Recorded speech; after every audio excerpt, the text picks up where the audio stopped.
fire Zach Lowe? How do you fire Zach Lowe? And the unfortunate thing is that like we all sort of knew that ESPN was moving further and further away from like actual basketball analysis and more towards like hot takey debates, social media viral clips. But like this really just like it's the final nail in the coffin. Like to fire Zach Lowe. Zach Lowe is literally the best in the business as far as like genuine, authentic basketball breakdown analysis in easy and digestible ways. And to let him go, it's just, and like this isn't about Zach Lowe, because I think Zach Lowe is going to land on his feet somewhere, whether it's at The Ringer or The Athletic, Yahoo, maybe he goes independent. This isn't about him. I think he's going to be fine. But it's just another loud, unfortunate reminder of the state of NBA coverage, specifically for ESPN, and where it's going. And it's so unfortunate because, I mean, I want to be clear though, like I don't want to be someone who comes off as so high and mighty that like, oh, if you like, the classic MJ LeBron debates, like you suck and you're less than. Like, I don't want to come off as like I'm better than you. There should be room for that.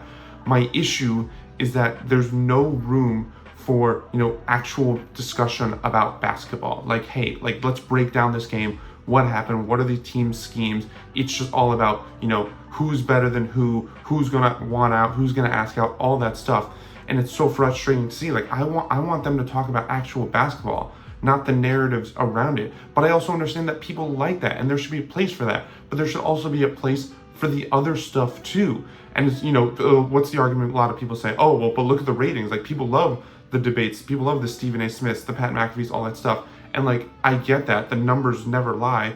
But I also think there's an argument to say people love that, or you think people love that because they've never been exposed to anything else. Like that's saying that's all ESPN is right now. It's just those classic, barbershop debates and just screaming matches. That's all they have. So that's all anyone knows, right? If you've only eaten certain kinds of food your entire life, you think, oh, this is the best thing ever. This is all I'll ever need. But then if you expand your horizons, you expand your palate and you try other stuff, you're like, oh wait, this is also really good. And now I can have both. And I think ESPN has just done such a disservice to that aspect of providing fans with both. Of like, I do think there is room for because not every NBA fan is a diehard fan, right? Not every NBA fan cares about how Sacramento breaks down the pick and roll. But I do think there is a subsection of fans who care about that, and I think more fans could or would care about that if they were exposed to it on a grand national or just mainstream platform like ESPN. Because to find that stuff, you really have to go into the weaves of like fan sites or specific bloggers or just like very niche podcasts or outlets. And so it's very frustrating. It's also very confusing from an ESPN's perspective because they do such a great job with their NFL coverage. Like Mina Kimes, Ryan Clark, like those people are so great at covering the actual sport itself and the X's and O's and the breakdowns of all that stuff. And then to compare it to how they go about doing NBA stuff, it's just where they fire Zach Lowe and Tim Legler, who I think is one of the best X's and O's guys, and I think does it in like a really easy, digestible way. They put him on at like 1 a.m. Eastern time during the playoffs. It's the whole joke of how that's where they bury him. It's just this weird contrast, and it's so unfortunate. It's I'm not here to say that one is better than the other. I mean, I definitely prefer the more like X's and O's like talks and stuff like that.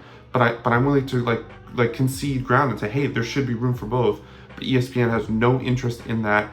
And they're only about like the Stephen A. Smith style, first take debates.